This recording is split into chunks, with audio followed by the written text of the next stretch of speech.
Assalamualaikum warahmatullahi wabarakatuh.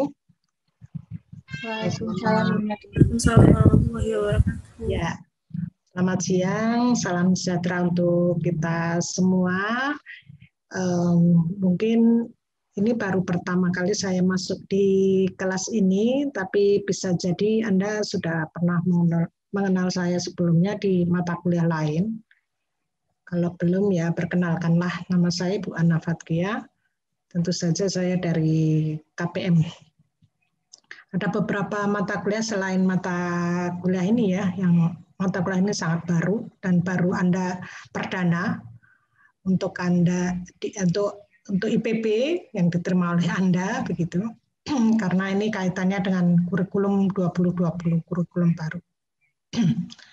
Sedangkan mata kuliah yang lain yang saya ampu itu antara lain PUD, kemudian ilmu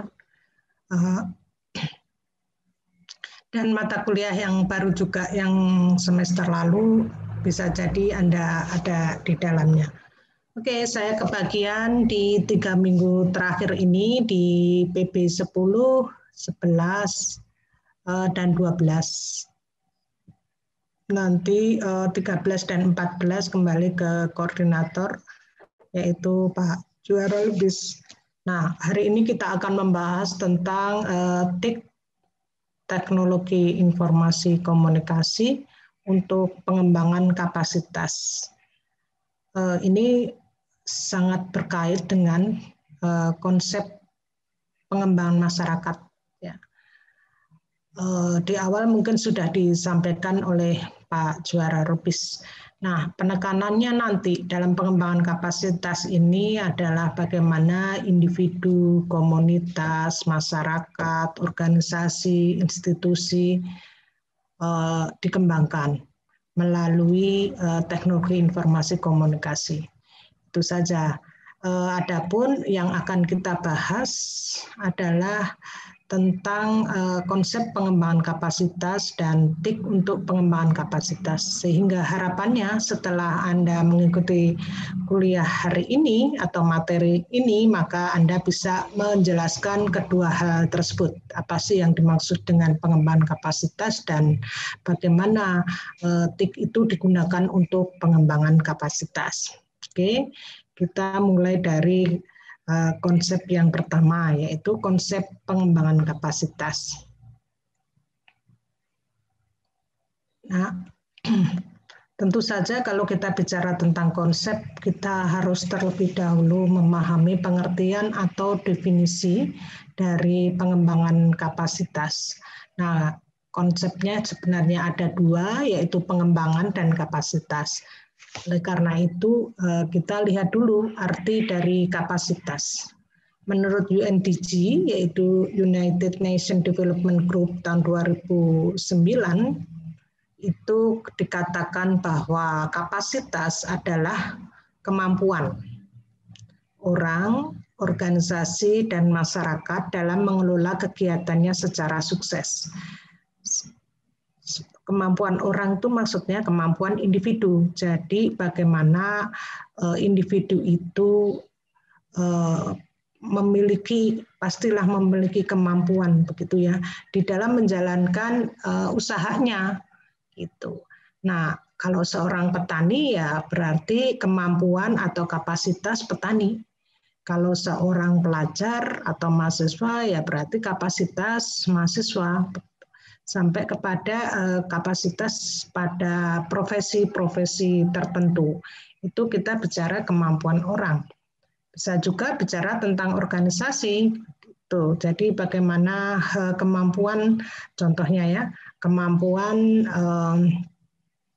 kelompok tani, gabungan kelompok tani atau gaboktan, kemampuan kapasitas koperasi, dan seterusnya. Itu bicara tentang kapasitas organisasi dan masyarakat tentu saja ya, masyarakat dalam arti luas gitu. Apakah itu masyarakat desa, masyarakat perhutanan, masyarakat petani, dan seterusnya. Nah, itu bicara kapasitas. Nah, masing-masing itu memiliki kemampuan yang harus dikembangkan begitu sehingga mereka bisa beradaptasi, bisa mengatasi, bisa bahkan menolak gitu ya perubahan-perubahan yang ada yang dia terima. Nah, itu yang disebut dengan pengembangan kapasitas. Jadi pasti setiap pihak itu memiliki kemampuan dan itu harus terus dikembangkan karena bagaimanapun mereka menghadapi perubahan-perubahan. Nah, oleh karena itu UNDG menyampaikan definisi dari pengembangan kapasitas adalah proses di mana orang-orang, organisasi, dan masyarakat itu mengeluarkan, memperkuat, menciptakan, beradaptasi, dan mempertahankan kapasitasnya sepanjang waktu untuk mendapatkan hasil-hasil pembangunan. Maksudnya mempertahankan itu apabila kapasitasnya itu sudah tergolong cukup kuat, gitu. Kemudian kalau kapasitasnya itu masih tergolong lemah gitu, maka harus ditingkatkan sehingga dia bisa beradaptasi, dia bahkan berkreasi begitu untuk mencapai tujuan-tujuannya. Kemudian yang lain sebelah kanan bisa dilihat UNDRR atau the United Nations Office for Disaster Risk Reduction menyatakan bahwa pengembangan kapasitas itu juga suatu proses untuk mengembangkan kemampuan orang, organisasi, dan masyarakat secara sistematis dan terus-menerus untuk mencapai tujuan sosial ekonomi melalui peningkatan pengetahuan, keterampilan, sistem, dan kelembagaan. Nah, kalau kita bandingkan dengan definisi dari UNDG, ini ada unsur persamaan dan unsur perbedaannya. Persamaannya adalah sama-sama suatu proses untuk mengembangkan kemampuan tidak hanya orang, tapi juga organisasi dan masyarakat. Tetapi UNDRR ini lebih spesifik. Dia menyatakan bahwa prosesnya itu harus dilakukan secara sistematis. Secara sistematis itu artinya direncanakan lah, gitu, diorganisir dengan baik. Gitu.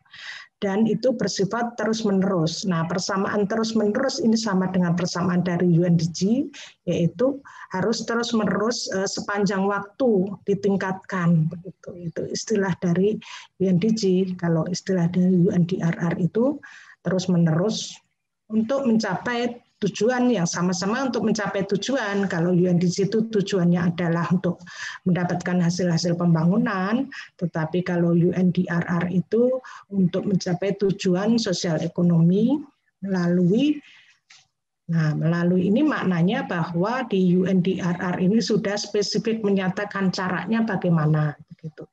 Yaitu dengan cara meningkatkan pengetahuan, keterampilan atau sistemnya yang diperbaiki maupun kelembagaannya yang harus diperbaiki begitu atau ditingkatkan.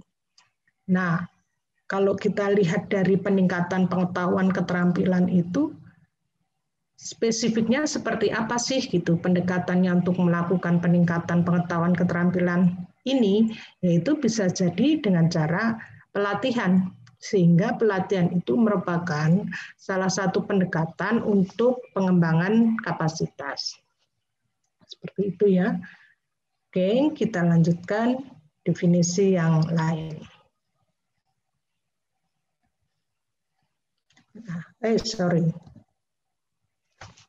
Nah, kalau Anpil-Bin 1996 ini menyatakan bahwa pengembangan kapasitas masyarakat, jadi dia menekankan pada istilah community, pengembangan kapasitas masyarakat atau community capacity building, yaitu proses pengembangan dan penguatan keterampilan, naluri, kemampuan, proses dan sumber daya yang dibutuhkan organisasi dan masyarakat untuk bertahan hidup, beradaptasi, dan berkembang di dunia yang berubah cepat. Nah, ini nampak bahwa ada unsur-unsur kesamaan dengan sebelumnya, dua yang sebelumnya tadi, bahwa itu suatu proses dan itu digunakan untuk mereka bisa beradaptasi dengan perubahan-perubahan yang sangat cepat. Nah, ini menjadi sangat penting ya untuk masyarakat di pedesaan atau masyarakat umumnya di negara-negara berkembang atau masyarakat yang hidupnya secara marginal, misalnya di kawasan daerah-daerah yang miskin, di daerah-daerah perbatasan, di daerah-daerah terluar, terpinggirkan dan seterusnya, itu menjadi sangat penting pengembangan kapasitas itu karena keterbatasan mereka atau kapasitas mereka yang umumnya adalah rendah itu harus diberi penguatan, ditingkatkan begitu agar dia bisa hidup layak sebagaimana masyarakat di kelompok yang lain gitu. Jangan sampai ada istilah Indonesia Timur tertinggal daripada Indonesia Barat begitu. Jadi itu adalah upaya, perlu diupayakan program-program yang sifatnya adalah untuk pengembangan kapasitas masyarakat atau capacity building. Oke, nah yang perlu diperhatikan menurut Anne Philbin ini, program-program kepada masyarakat ini harus menekankan kepada upaya kemandirian dan keberlanjutan. Jadi program itu jangan sampai justru membuat masyarakat bergantung kepada pemerintah, gitu. Bergantung kepada orang-orang atau swasta, perguruan tinggi atau pihak yang lain, gitu ya, terhadap bantuan-bantuannya. Nah, itu menyalahi prinsip dasar dari pengembangan kapasitas.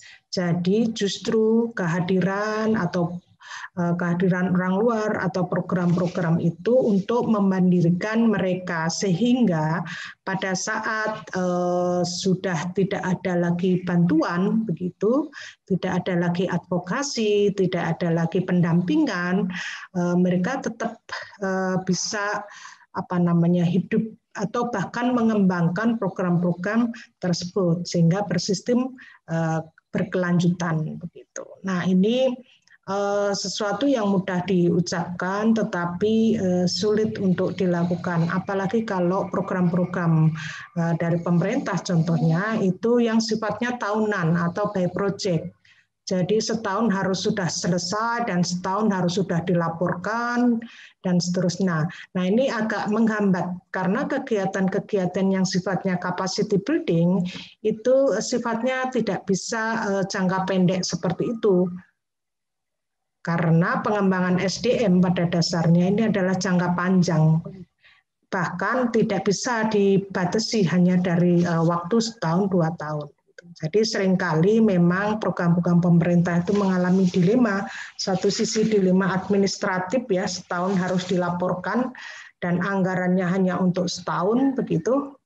Nah, satu sisi ada filosofi bahwa dia harus berkelanjutan dan untuk menjadikan mandiri dari masyarakat itu tidak bisa hanya sekali datang terus ditinggalkan, tetapi ada proses pendampingan terlebih kepada masyarakat pedesaan yang berada di wilayah-wilayah tertinggal itu butuh lebih lama lagi ya, seperti itu.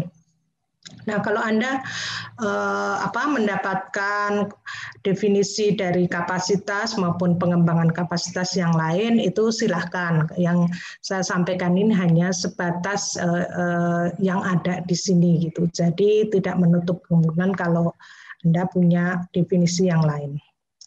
Oke. Nah, ini masih punya si ini ya, Anne Philbin ya, dia mengelompokkan kapasitas itu menjadi 4, yaitu yang sifatnya hard atau tangible, ada yang sifatnya soft atau intangible dan invisible, artinya secara fisik tidak nampak, kemudian yang sifatnya technical dan sifatnya fungsional. Nah, yang tergolong pada hard atau keras ya, itu atau yang sifatnya fisik, nampak, terlihat dan dirasa, tangible dan visible, itu hal-hal yang terkait dengan struktur organisasi, sistem, kebijakan, dan prosedur. Nah, maknanya adalah kalau kita mau melakukan pengembangan kapasitas di dalam suatu organisasi atau masyarakat, maka kelompok inilah yang bisa kita kembangkan, gitu. Bisa jadi misalnya kita mau mengembangkan koperasi desa atau BUMDes ya, di mata kuliah lain kan mungkin sudah Anda dapatkan BUMDes ya, pengertiannya apa.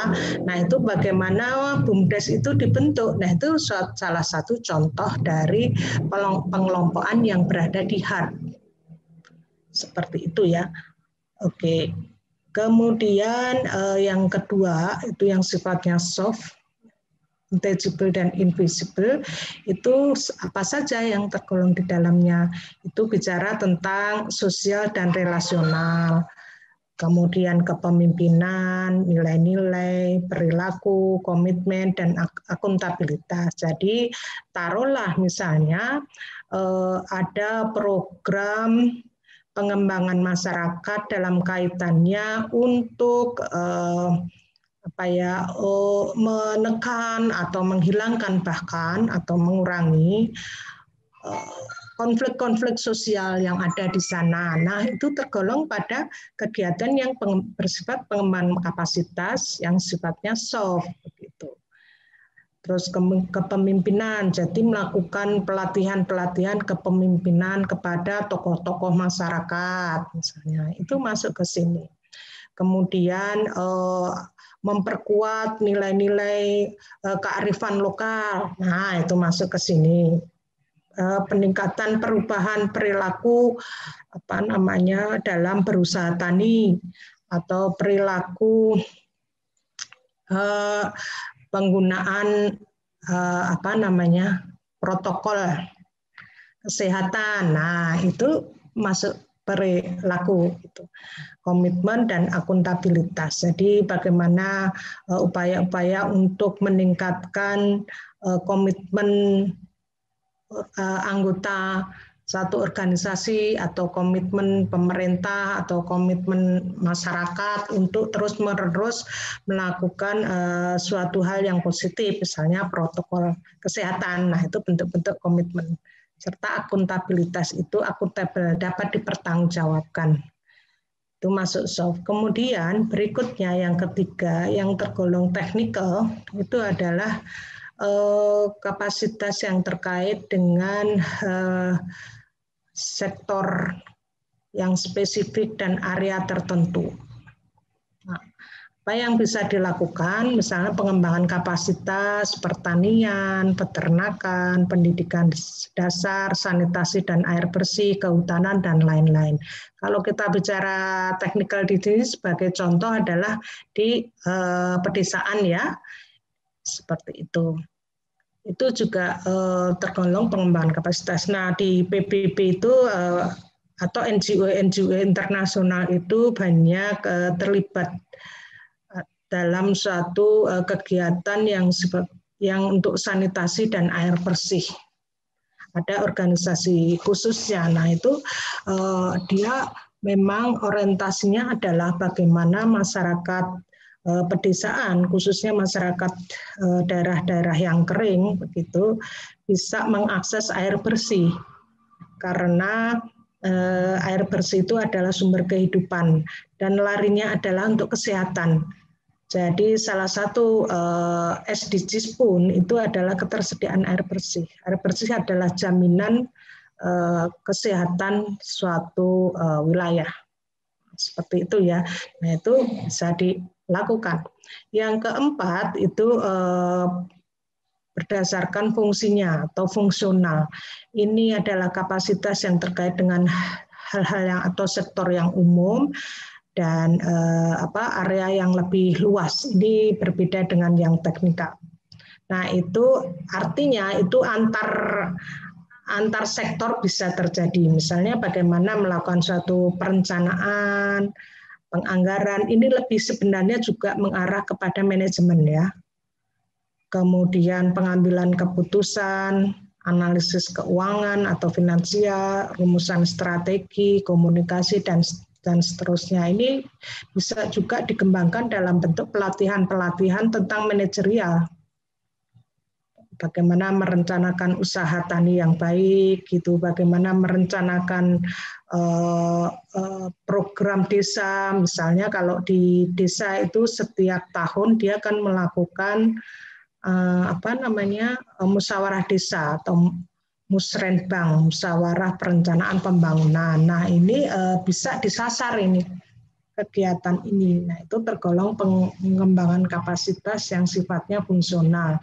Nah, tetapi bisa disampaikan bahwa satu program itu bisa menyangkut empat-empatnya. Jadi contohnya tadi, bagaimana taruhlah air bersih. Jadi program air bersih itu sifatnya jelas teknikal, tapi juga di situ ada juga fungsional gitu ya. Artinya adalah bagaimana memanage pengelolaan dari air bersih, bagaimana merencanakan sampai melaksanakan, mengevaluasi, menyusun anggaran, dan seterusnya. Tetapi di situ juga ada unsur-unsur yang sifatnya soft, bagaimana mengubah perilaku masyarakat untuk menggunakan air bersih. Gitu. Kemudian bisa juga di situ ada bicara tentang hard. Jadi misalnya disampaikan pembentukan kelompok panitia yang mengurus air bersih di desa. Nah itu. Jadi artinya bahwa dalam kegiatan pengembangan kapasitas itu pastilah banyak hal atau banyak jenis kapasitas yang dikembangkan. Nah, kenapa harus dikelompokkan ini? Nah, mungkin maksud Albin itu agar memudahkan untuk melakukan analisis, begitu ya. Kemudian berikutnya adalah level kapasitas. Jadi tadi juga sudah disinggung individu, organisasi, institusi, ini juga demikian. Nah, ada istilahnya di sini individu, level organisasi, dan level lingkungan. Lingkungan itu bisa bicara berarti institusi atau kebijakan ya. Seperti itu. Jadi kalau Anda menemukan level lingkungan itu maknanya kebijakan juga boleh. Nah, tiga-tiganya itu saling terkait dan terhubung. Artinya kalau kita mau melakukan suatu kegiatan pengembangan masyarakat itu saling terkait. Misalnya contohnya adalah bagaimana meningkatkan dinamika kelompok tani gitu. Tentu di situ ada disasar level-level individu, yaitu pengurusnya harus dilatih dulu bagaimana merencanakan suatu program, mengevaluasi, melakukan manajemen atau pengelolaan, dan seterusnya. Jelas di situ ada unsur organisasi kelompok tani kan. Kemudian juga kebijakan-kebijakan itu perlu dukungan dari taruhlah dinas pertanian agar kelompok tani itu bisa berkembang dengan baik. Misalnya dengan menugaskan penyuluh pertanian untuk mengembangkan kelompok tani, mendampingi kelompok tani tersebut. Demikian juga contoh BUMDes gitu. Jadi dari program penguatan BUMDes atau bahkan mulai pembentukan BUMDes itu ya tiga level itu menjadi perlu diperhatikan gitu. Pasti ada level individu, level organisasi, dan level lingkungan atau kebijakan. Nah, contoh-contohnya seperti apa gitu ya? Upaya untuk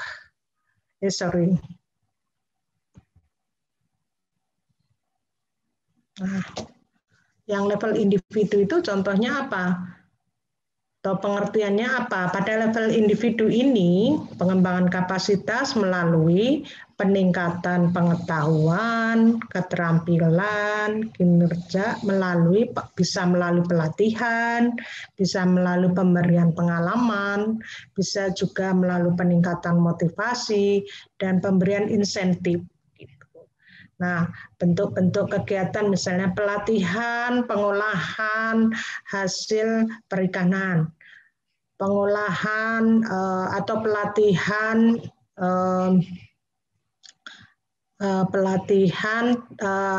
e-commerce kepada UMKM. Nah, itu levelnya individu. Karena tujuannya adalah untuk meningkatkan pengetahuan mereka ataupun keterampilan mereka dalam meningkatkan tadi kualitas produk hasil pertanian atau perikanan dan bisa menjual produk melalui e-commerce. Itu levelnya individu. Jadi nanti kalau Anda melakukan pelatihan-pelatihan ke masyarakat desa saat KKN, itu pada dasarnya adalah meningkatkan kapasitas masyarakat melalui pendekatan individu. Gitu. Kemudian di situ ada yang sifatnya level organisasi.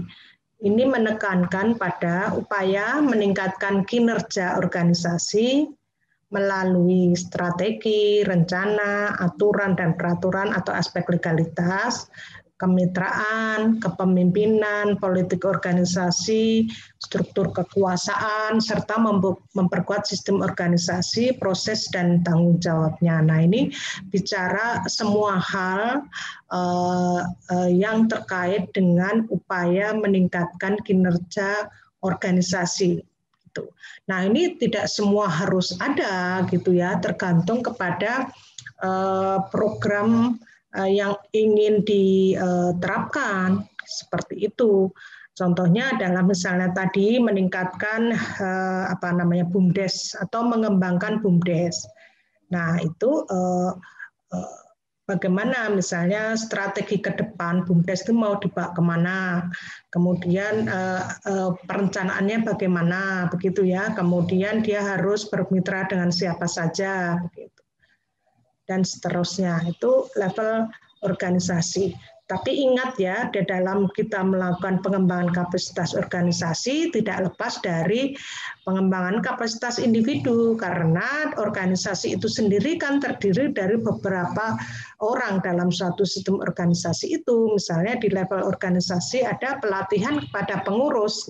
Nah, itu kan saling terkait. Nah, berikutnya adalah level lingkungan atau kebijakan, yaitu upaya untuk meningkatkan kerangka kebijakan untuk mengatasi faktor ekonomi, politik, lingkungan, dan sosial, termasuk pertumbuhan ekonomi, pembiayaan, pasar tenaga kerja, konteks politik, kebijakan, dan lingkungan legislatif, struktur kelas, dan aspek budaya secara koheren dan saling memperkuat. Nah, maknanya apa? Kalau kita bicara tentang suatu program itu tidak lepas dari dukungan pemerintah sebagai pembuat kebijakan, begitu, yang menciptakan lingkungan atau suasana atau iklim yang mendukung pengembangan kapasitas masyarakat. Misalnya, Anda melakukan kegiatan program BUMDes ya, sebagai contohnya lagi BUMDes. Nah, BUMDes yang Anda lakukan tadi pelatihan kepada pengurus, kemudian pengembangan BUMDes itu sendiri mulai dari perencanaan, strategi ke depannya gimana, siapa yang memimpin dan seterusnya. Tapi pengembangan BUMDes ini tidak lepas dari kebijakan pemerintah, misalnya dari Kementerian Kemendes. Kemendes itu memberikan iklim positif, menciptakan kebijakan-kebijakan positif sehingga BUMDes itu bisa berkembang, bisa tumbuh dan berkembang dengan luas. Yaitu misalnya dia mengeluarkan peraturan menteri, mengeluarkan instruksi menteri yang semuanya bicara tentang pengembangan atau pembentukan BUMDes dengan cara memberikan insentif kepada BUMDes atau memberikan insentif kepada desa untuk membentuk BUMDes atau memberikan dana desa dan seterusnya. Itu bagian dari pengembangan kapasitas, sehingga bisa dikatakan bahwa dalam kegiatan pengembangan kapasitas itu tidak bisa dilakukan sendiri, tetapi harus berkaitan dengan stakeholder yang lain. Jadi kalau Anda melakukan KKN nanti sebagai upaya melakukan kegiatan pengembangan kapasitas, Anda harus rajin tuh untuk misalnya berinteraksi atau berkoordinasi dengan dinas terkait dengan program Anda. Seperti itu. Nah, oke, moga-moga dipahami. Kita berlanjut ke pengembangan kapasitas yang lain ya. Ini weekly saya ambil tahun dari sumbernya. Nanti Anda bisa di akhir PPT ini ada sumbernya. Dalam pengembangan kapasitas, pengelompokan oleh si Weekly dibagi menjadi 3, yaitu pengembangan SDM, pengembangan organisasi, dan pengembangan institusi. Jadi ini sebenarnya mirip-mirip saja dengan pengelompokan yang tadi ya, dari UN maupun dari Unpil tadi. Oke. Istilahnya di sini si Weekly adalah melihat dari pengembangan SDM, kalau yang sebelumnya tadi dari UN tadi individu, dia istilah menggunakan SDM. Nah, kita lihat nih definisi pengembangan SDM sebagai bagian dari pengembangan kapasitas. Pengembangan SDM adalah suatu proses melengkapi orang dengan pemahaman dan keterampilan dan akses ke informasi dan pengetahuan untuk perform yang efektif. Ini memang penerjemahan dalam bahasa Inggris, tetapi kalau kita terjemahkan secara bebas, ini menyatakan bahwa pengembangan SDM itu adalah proses penguatan manusia ya, penguatan dengan cara apa? Dengan peningkatan kesadaran, keterampilan, dan peningkatan aksesnya terhadap informasi dan pengetahuan sehingga dia dapat menunjukkan kinerja yang lebih tinggi. Jadi taruhlah misalnya kegiatan pelatihan aparat BUMDes, aparat desa atau pengurus BUMDes begitu ya. Nah itu kalau dilihat dari aspek pengembangan SDM agar mereka bisa terampil, memiliki pengetahuan, terampil, dan bisa mengakses informasi dan bisa tahu bagaimana cara menjalankan BUMDes yang baik. Nah, itu tergolong pada pengembangan SDM, jadi pada orangnya ya yang dikembangkan. Bisa juga pengembangan organisasi, yang dikembangkan adalah organisasinya. Kalau tadi istilahnya level organisasi tadi, yaitu menyangkut hal-hal yang harus dilakukan dan ditingkatkan dalam suatu organisasi. Kemudian yang ketiga adalah pengembangan institusi. Pengembangan institusi ini menyangkut pada perubahan hukum dan peraturan organisasi sehingga meningkat kapasitasnya. Jadi si Weekly ini melihat dari satu kegiatan itu bisa dilakukan dengan cara mengembangkan SDM-nya, yaitu taruhlah contoh kalau BUMDes tadi adalah pengurus-pengurusnya, kemudian juga ditingkatkan organisasinya, yaitu BUMDesnya sendiri sebagai suatu organisasi. Kemudian yang ketiga adalah di BUMDes pasti ada aturan-aturan yang berlaku, sehingga BUMDes secara keseluruhan itu akan berkembang. Nah, ini menurut Weekly. Nah, berikutnya saya akan sampaikan tentang apa hubungan antara pengembangan kapasitas dan resiliensi. Nah, konsep resiliensi mungkin pernah Anda dapatkan di mata kuliah kalau nggak salah di psikologi sosial ya. Nah, saya akan melihat dari apa hubungannya resiliensi dan pengembangan kapasitas. Jadi, untuk bisa masyarakat memiliki tingkat resiliensi yang tinggi, daya lenting yang tinggi, gitu, maka diperlukan usaha mengembangkan kapasitas mereka, begitu. Itu saja intinya. Jadi pengembangan kapasitas itu berguna, bermanfaat, berkorelasi dengan peningkatan resiliensi.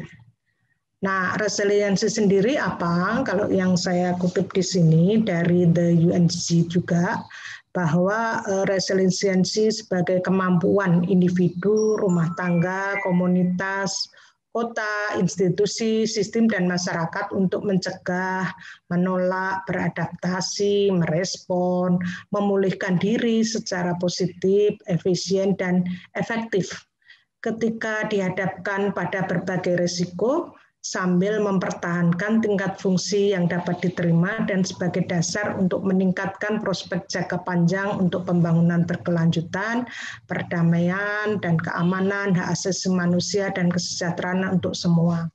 Nah, contoh bentuk-bentuk resiliensi itu seperti apa sih? Bagaimana misalnya di suatu masyarakat itu lepas dari konflik. Nah, mereka pasti mengalami suatu trauma, begitu ya. Pasti mereka mengalami suatu dendam. Mereka pasti mengalami kesedihan, kesengsaraan yang luar biasa. Nah, kemampuan dia untuk mengatasi itu adalah resiliensi. Jadi semakin cepat dia memiliki daya resiliensi, maka dia cepat pulih terhadap berbagai risiko tadi. Misalnya tadi risiko karena bencana konflik, nggak tahu ya konflik apa dikatakan bencana ya, tapi maksudnya suatu yang menghancurkan lah, konflik, atau dia dari setelah mengalami bencana alam, wabah penyakit, dan seterusnya. Nah, ini perlu ditingkatkan itu resiliensinya itu, sehingga mereka kembali sebagai masyarakat yang dapat menjalankan fungsi-fungsinya gitu, secara damai, berkelanjutan gitu, dan menghargai semua orang, itu istilahnya asasi manusia, dan seterusnya. Nah, masyarakat yang seperti ini ya, yang menghadapi berbagai banyak masalah ini gitu, resiko hidup itu, maka perlu dikembangkan kapasitasnya, diperkuat kapasitasnya. Jadi pengertian pengembangan kapasitas tidak hanya ditingkatkan, tetapi bisa diperkuat, bahkan bisa istilah tadi dipertahankan. Kalau memang situasinya hanya sebatas mempertahankan saja deh, begitu. Ya, oke. Berikutnya kita berlanjut ke sesi kedua, penggunaan TIK untuk pengembangan masyarakat. Nah, spesifiknya adalah masyarakat pedesaan. Nah, ini ada beberapa sub, itu bagaimana TIK dengan penggunaannya atau bagaimana TIK diterapkan di masyarakat pedesaan. Yang pertama adalah berkaitan dengan TIK itu sifatnya adalah inklusif, bukan eksklusif. Jadi kalau kita bicara inklusi sosial dan digital, itu artinya adalah TIK itu untuk semua kelompok masyarakat, terutama adalah kelompok masyarakat yang marginal, yang terpinggirkan, yang miskin, yang difabel, yang tidak bersekolah, yang masyarakat asli, suku-suku pedalaman seperti itu. Nah, itu. Jadi TIK harus sifatnya inklusi sosial, bukan eksklusi. Ya. Nah, paham ya? Nah, intinya juga di situ TIK harus berpusat pada kebutuhan pengguna atau user base atau user center. Jadi orientasinya bukan dipaksakan dari atas, tetapi didasarkan kepada apa yang dibutuhkan oleh mereka. Kemudian ini tadi yang berikutnya, TIK memberikan kesempatan tadi kelompok masyarakat yang tidak terlayani. Karena harus sifatnya inklusif toh. Jadi kelompok masyarakat yang tidak terlayani yang tadi saya sampaikan, masyarakat asli, pemuda putus sekolah, kaum difabel, kelompok marginal lainnya, kelompok miskin, itu tidak boleh ditinggalkan dalam perencanaan pembangunan, khususnya adalah dalam pengembangan TIK ini gitu. Paham ya? Kemudian berikutnya, inklusi sosial itu harus bersifat responsif gender. TIK harus responsif gender. Nah, tentang gender, konsep-konsep gender mungkin juga sudah Anda dapatkan di mata kuliah gender dan pembangunan. Nah, untuk memperkuat hal ini, TIK harus responsif gender dan dirancang untuk melibatkan partisipasi perempuan. Jangan sampai bahwa di dalam pengembangan kapasitas dengan menggunakan TIK ini perempuan tidak dilibatkan di dalam perencanaannya gitu. Jadi praktek-praktek perencanaan program begitu nggak pernah melibatkan perempuan. Perempuan hanya sebagai pada saat rapat hanya sebagai penyedia konsumsi saja gitu, bukan terlibat di dalam pengambilan keputusan. Nah, itu harus dihindarkan itu yang tidak responsif gender itu. Sehingga dikatakan bahwa strategis TIK harus dirancang untuk memberdayakan dan memotivasi perempuan untuk juga ikut memikul tanggung jawab sosial ekonomi yang lebih besar. Jadi dia juga harus bertanggung jawab untuk terlibat di dalam pengambilan keputusan, sampai perencanaan, sampai evaluasi gitu. Nah, kenapa di masyarakat pedesaan itu seringkali itu tidak dilakukan begitu ya? Karena mungkin ya jelas deh, bukan mungkin, karena di masyarakat kita masih bersifat patriarki gitu ya, sehingga perempuan dianggap sebagai orang yang kedua, pokoknya tahu beres saja gitu. Nah, itu akan berakibat pada ketidakberhasilan program itu sendiri gitu. Nah, riset saya menunjukkan bahwa bagaimana implementasi program pupuk organik dari Kementan itu rada gagal karena di dalam implementasinya perempuan tidak ikut rapat di dalam penyusunan atau perencanaan pupuk organik di kelompok tani itu gitu. Di situ antara lain bantuan untuk itu ya sapi ya, 4 sapi nanti kotorannya untuk pupuk organik. Nah, padahal yang melakukan kegiatan atau membuat pupuk organik itu banyak perempuan, tetapi pas pengambilan keputusan mereka tidak terlibat. Nah, ini resikonya adalah banyak hal-hal yang dibutuhkan perempuan begitu tidak diputuskan karena tidak ikut rapat. Itu ya. Jadi TIK harus responsif gender. Nah, penerapannya juga seperti apa ya? Misalnya kalaupun ada program-program TIK itu jangan sampai di masa-masa atau waktu-waktu perempuan yang sedang sibuk gitu. Tapi pilihlah pada saat mereka bisa meluangkan waktu. Contoh yang tidak responsif gender tadi, selain tadi tidak ikut rapat, juga selalu dilakukan pada malam hari. Tentu saja perempuan pada masyarakat pedesaan malam hari itu mereka harus istirahat karena siangnya mengerjakan pekerjaan yang luar biasa, yang capek begitu ya, pekerjaan rumah.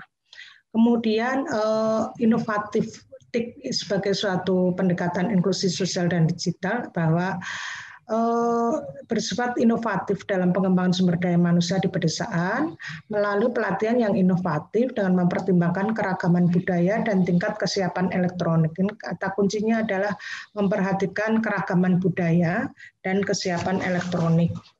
Jadi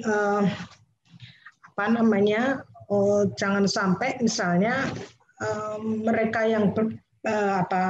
yang berbeda suku begitu ya, itu tidak dilibatkan di dalam kegiatan atau pelatihan TIK ini gitu. Kemudian juga kesiapan elektronik, misalnya mereka perempuan ini masih atau kelompok-kelompok yang lain yang marginal itu masih sulit untuk mengakses smartphone, tetapi pelatihannya tentang bagaimana menggunakan smartphone gitu. Jadi ataupun mereka masih belum literasi digitalnya masih rendah gitu, tetapi langsung pelatihan tentang menggunakannya. Harusnya kan pelatihan tentang bagaimana meningkatkan literasi. Jadi Kalau tidak, maka ada kelompok-kelompok masyarakat yang tidak dapat manfaat dari program TIK ini. Nah, kemudian konsep yang kedua bahwa TIK itu harus bersifat multi stakeholder, artinya melibatkan seluruh pihak.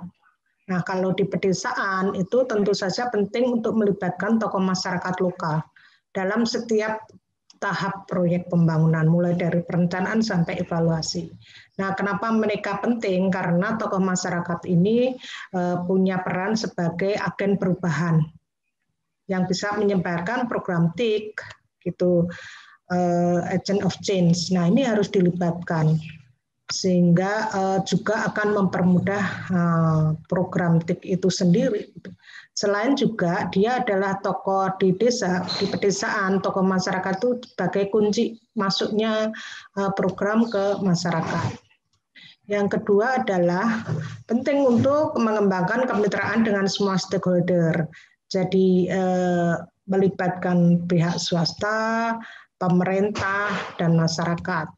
Jadi tadi melibatkan tokoh masyarakat, kemudian yang kedua juga melibatkan perusahaan-perusahaan misalnya menggunakan CSR, kemudian juga di masyarakat itu sendiri, tentu saja pemerintah desa. Gitu. Jadi kalau Anda masuk ke suatu desa itu kulo nuwunnya itu melalui tokoh masyarakat yang formal, yang istilahnya tokoh lokal, juga yang formal yaitu pemerintahan desa. Dan ini bisa Anda terapkan pada saat misalnya KKN nanti. Kemudian yang ketiga adalah sebagai pendekatan multi stakeholder, memperluas jaringan kemitraan untuk memaksimalkan tenaga ahli, teknologi, dan sumber daya logistik. Jadi mengembangkan kemitraan pada semua pihak itu memudahkan kita untuk mendapatkan sumber daya, apakah anggaran, kemudian juga tenaga ahli, misalnya melibatkan kampus gitu, karena dari kampus kita dapatkan ahli-ahli yang mumpuni dan bahkan tidak dibayar, gitu. Atau dari inovasi teknologi yang dikeluarkan oleh kampus, begitu untuk meningkatkan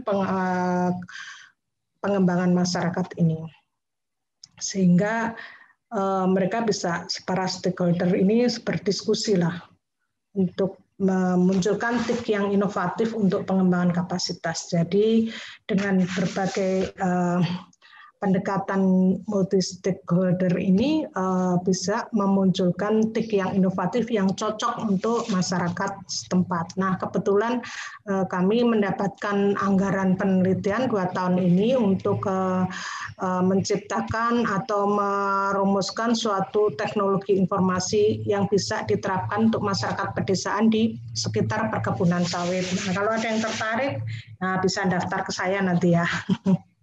Untuk melakukan hal itu. Di tahun kedua, kalau tahun sekarang, tahun pertama ini sudah selesai. Nah, kemudian berikutnya pendekatan TIK sebagai pembangunan ekonomi. Jadi menekankan kepada pentingnya jangkauan frekuensi atau broadband dalam pembangunan ekonomi. Ini contohnya adalah bagaimana membangun infrastruktur, misalnya apa ya, menara telkom itu. Apa sih istilahnya, menara telekomunikasi, kemudian penggunaan atau pulsa yang murah, kemudian bantuan pulsa untuk anak sekolah. Nah, ini ada kaitannya dengan TIK itu sebagai pembangunan ekonomi. Jadi artinya bahwa jikalau infrastruktur untuk penguatan frekuensi ini menjadi lebih banyak, maka tentu saja itu akan meningkatkan ekonomi masyarakat, begitu. Karena tidak lalat kalau menggunakannya, gitu ya, sehingga intensitas penggunaannya itu menjadi lebih murah, mudah, dan cepat. Jadi Seperti itu. Di sini saya tuliskan champion proyek harus berusaha menekankan korelasi antara penyebaran beban dan pengembangan ekonomi. Artinya, taruhlah kalau champion proyek itu pemerintah. Jadi dia harus selalu berpikir bahwa dengan frekuensi yang semakin tinggi, maka itu dapat mengembangkan ekonomi. Gitu. Oke. Kemudian kaitannya dengan keterjangkauan dan keberlanjutan. Tadi juga sudah disinggung bahwa TIK itu harus untuk bisa menjangkau untuk semua, gitu ya, untuk semua, tidak hanya kelas-kelas atas, tapi kelas-kelas bawah atau kelompok inklusi sosial tadi itu harus bisa dijangkau oleh mereka sehingga tidak terjadi gap digital.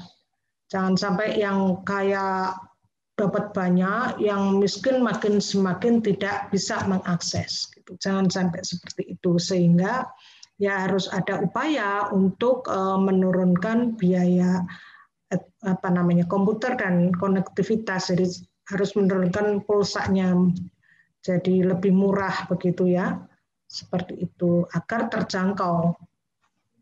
Dan penting juga untuk melakukan gerakan sosial dalam rangka meningkatkan kesadaran masyarakat tentang pentingnya TIK dan peningkatan kemampuan untuk memiliki dan membelinya. Jadi ini menjadi sangat penting bahwa TIK itu bukan sesuatu hal yang negatif gitu ya, tetapi positif dan masyarakat harus menyadari hal itu. Gitu. Kemudian TIK dalam kaitannya dengan kebijakan dan penelitian. Jadi ini intinya adalah sangat penting untuk melakukan riset dan pengembangan serta monef program untuk mengevaluasi dampak dari proyek pengembangan TIK. Nah ini seringkali kita lupa ya, dalam melakukan suatu program itu nggak dievaluasi dampaknya. Nah ini menjadi penting untuk melakukan hal itu. Jangan sampai misalnya karena tidak dianalisis, tidak dievaluasi gitu, maka program-program tersebut justru menimbulkan gap digital yang semakin tinggi dan menimbulkan dampak-dampak negatif. Dan itu tidak pernah dianalisis, pada akhirnya sudah terlanjur. Dan sulit untuk diperbaiki kalau sudah terlanjur. Nah itu seperti itu. Jadi penting, termasuk Anda sebagai mahasiswa ya, bisa jadi minta dana lah ke Kementerian Informasi dan Telekomunikasi untuk melakukan penelitian tentang ini ya, lumayan kan. Kemudian ya diperlukan kebijakan dan peraturan bagi pemangku kepentingan dalam menentukan peran mereka. Jadi intinya begini, harus jelas begitu ya, kebijakannya itu siapa yang membangun apa gitu, siapa yang melakukan apa gitu. Itu perlu diperjelas. Ceritanya misalnya apakah dalam membangun sistem telekomunikasi termasuk infrastrukturnya itu diserahkan ke swasta atau mau semua pemerintah. Saya yakin kalau di semua pemerintah nggak mungkin. Nah itu harus ada peraturan atau kebijakan yang jelas. Bagaimana misalnya sektor swasta itu terlibat di dalam pembangunan infrastruktur, termasuk juga industri TIK yang makin berkembang itu. Jadi swasta harus apakah bayar pajak atau bagaimana. Nah itu ini kaitannya dengan kebijakan untuk kebijakan dan penelitian. Nah ini ada beberapa good practices dari beberapa negara dalam pemanfaatan TIK untuk pengembangan kapasitas. Contohnya di Filipina itu program penggunaan TIK untuk di SMA, mulai dari pelatihan TIK untuk guru, akses konten digital di kelas, mengintegrasikan TIK dalam kurikulum, dan itu juga di kita sudah banyak dilakukan. Kemudian One Stop Facility yang menyediakan teknologi dan informasi pertanian terbaru untuk petani, peternak, pedagang, penyuluh pertanian, dan lain-lain. Di kita juga sudah yang disebut dengan cyber extension itu. Kemudian di Korea Selatan, program mengirimkan tentara dan mahasiswa sebagai teknisi dan pelatih TIK ke masyarakat desa. Nah, mungkin bisa juga Anda nanti di KKN ya, sebagai mahasiswa melakukan pelabuhan TIK kepada masyarakat desa.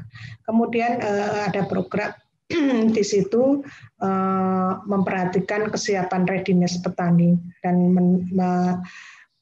menerapkan memperhatikan situasi lokal di dalam proses penerapan program ini.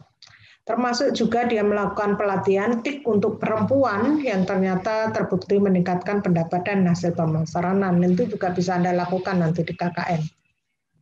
Kemudian di Peru itu perusahaan telekomunikasi memberi bantuan paket komputer dan printer ke desa-desa. Kalau di kita misalnya Telkomsel gitu ya, Indosat dan seterusnya itu.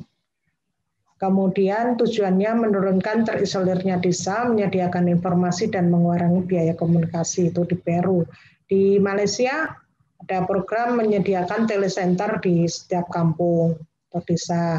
Kemudian telecenter ini sebagai one stop shop layanan dari pemerintah dan sifatnya untuk mengembangkan konten lokal. Nah ini kalau tidak salah Kemendes kerjasama dengan Kementerian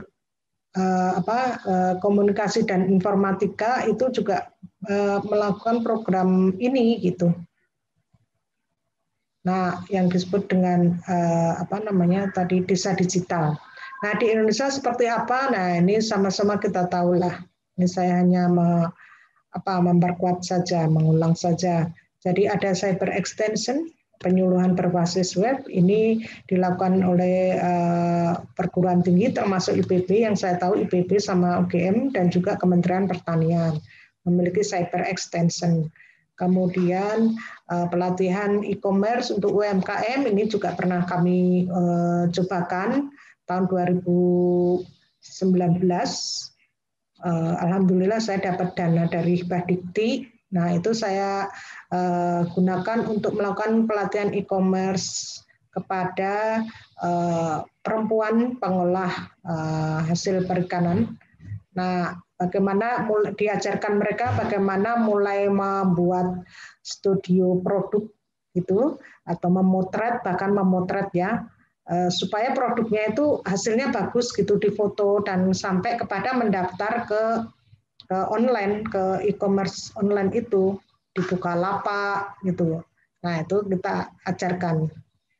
Kemudian juga pembelajaran secara online khususnya pada situasi yang sekarang ini, kemudian kurikulum berbasis 4.0 itu yang di IPB sudah diterapkan termasuk Anda di kurikulum 2020 ini.